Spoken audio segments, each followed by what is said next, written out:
What's up, traders? We are back again. This is Patrick from TSHFX Institute, and today we are looking at the weekly analysis. So, for the weekly analysis, we can see it's Nasdaq, US 30, gold, US oil, and then we're going to look at the DXY, Euro USD, GBP, USD, GBP, JPY, and USD, JPY. So, let's go into the chart and see what's happening.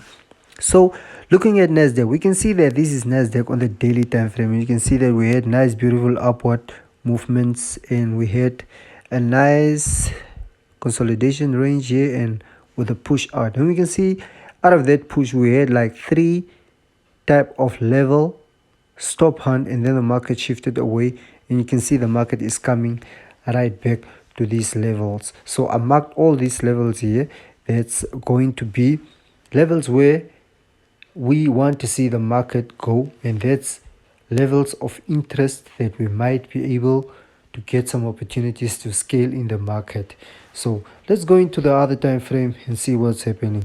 So for Nasdaq, we can see right here that we are having our resistance, and then this was also some kind of a resistance which was broken, and then the market is now coming to that level. So I place something there which says the resistance might be tested, and we also have our support level down right here. So let's hope and see this market plays out well, and see at this kind of level if we can scale in and with a proper risk management also. Next pair is US 30. We can see that US 30, this is on the weekly time frame.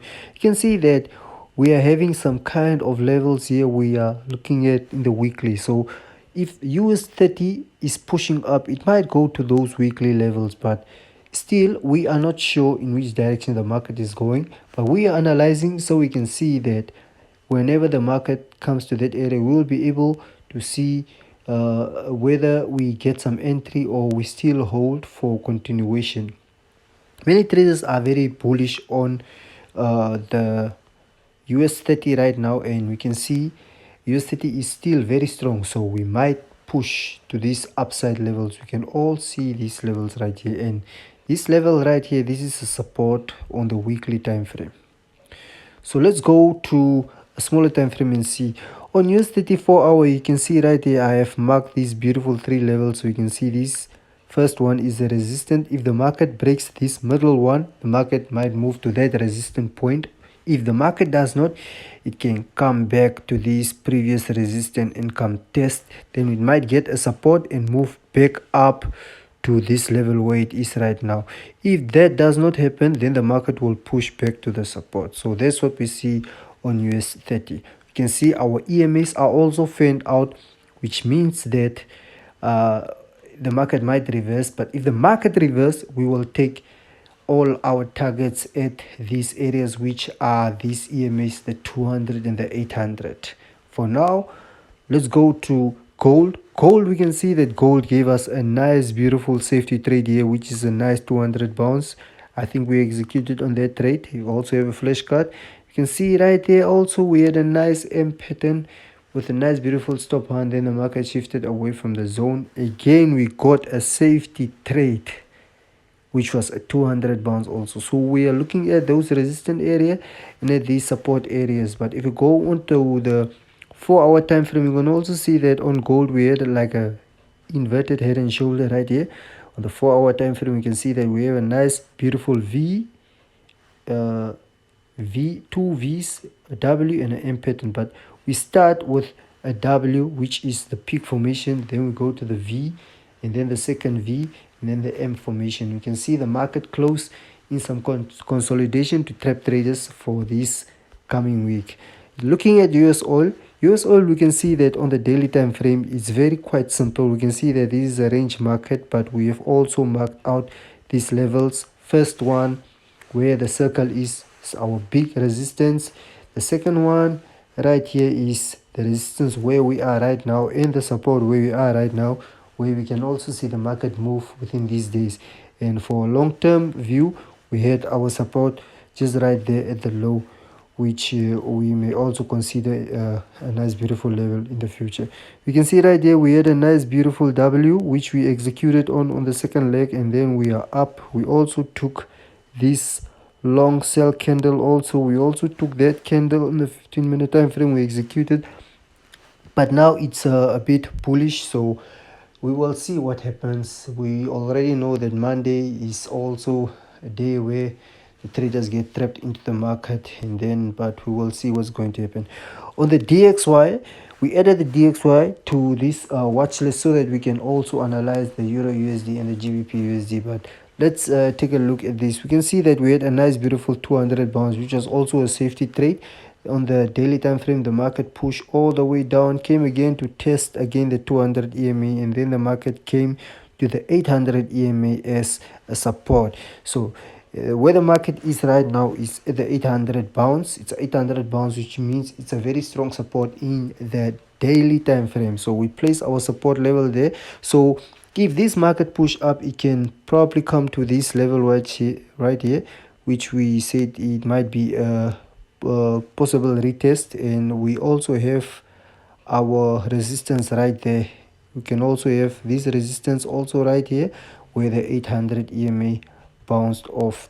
So we can see on the 4-hour time frame, EMAs are fanned out. What do we mean when EMAs are fanned out? It means that the market will reverse. So you can see that we have our support resistance level. So that's where we are going to exit our trade and where we are going to look for reversals. So DXY, this is a very nice clean chart. I use this one. You can also use it as a flashcard. So we want to see what's going to happen.